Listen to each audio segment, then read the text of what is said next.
Is the member going for a call? Yes, Well, you must go very quickly. Stephen Browning. I can see that. Thank you, Mr. Chair. So I rise to speak to the committee stages of the Hurunui Kaikōura Earthquakes Emergency Relief Bill. I'm very pleased to see that there have been a number of changes made because of the submitters. It was very important that fish were included into this bill. It's very important that notices are actually sent to the landowners of properties that would be affected by this bill.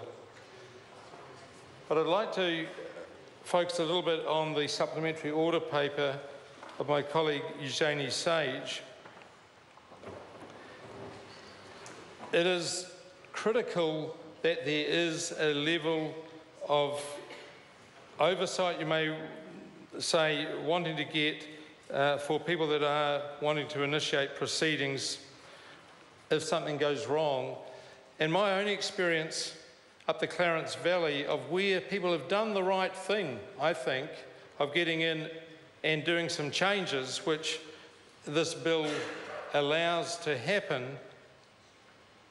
While that's been good in this instance at the moment, further activity by some may impact on other landowners. And I can think of where roading goes through, a stream is diverted, not by the earthquake, but by the remedial actions of someone trying to correct things for themselves or for their own operational property, but actually has an impact on others down the line. And you can imagine gravel and rubble pouring across someone else's field, and theoretically they're not meant to do that. And theoretically this bill suggests that they shouldn't be doing that, but things will happen and people must be able to have redress because it'll be after the event rather than before it, because we're avoiding this necessity of having to get consents ahead of the operation.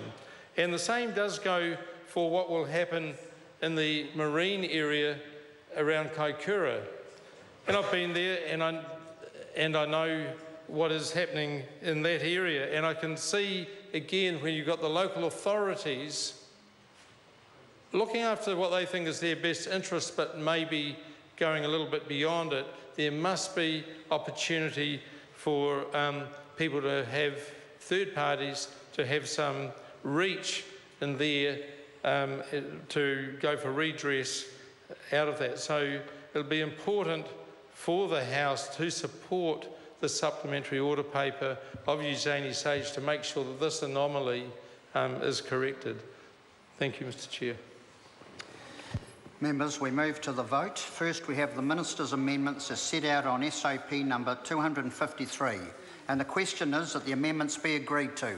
Those of that opinion will say aye. To the contrary, no.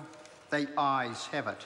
We now move to Eugenie Sage's amendments as set out on SOP number 254.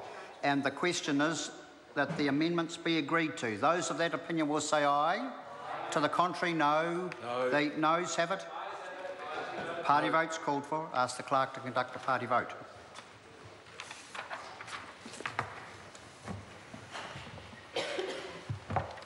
New Zealand National. 59 opposed. New Zealand Labour. 31 in favour. Green Party. 14 in favour. New Zealand First. 12 in favour. Māori Party. 2 opposed. Act New Zealand. 1 opposed. United Future. 1 opposed.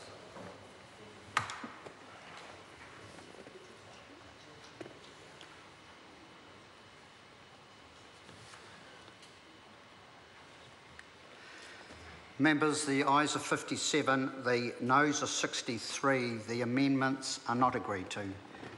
David Parker's table amendment to delete clause 13 is now out of order, as being the same as the amended already negatived.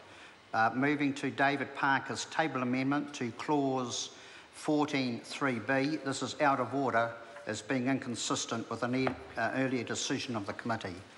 So the question now is that parts 1 to 3 and clauses 1 and 2 as amended stand part. Those of that opinion will say aye. To the contrary, no. The ayes have it. I will report this bill with amendment.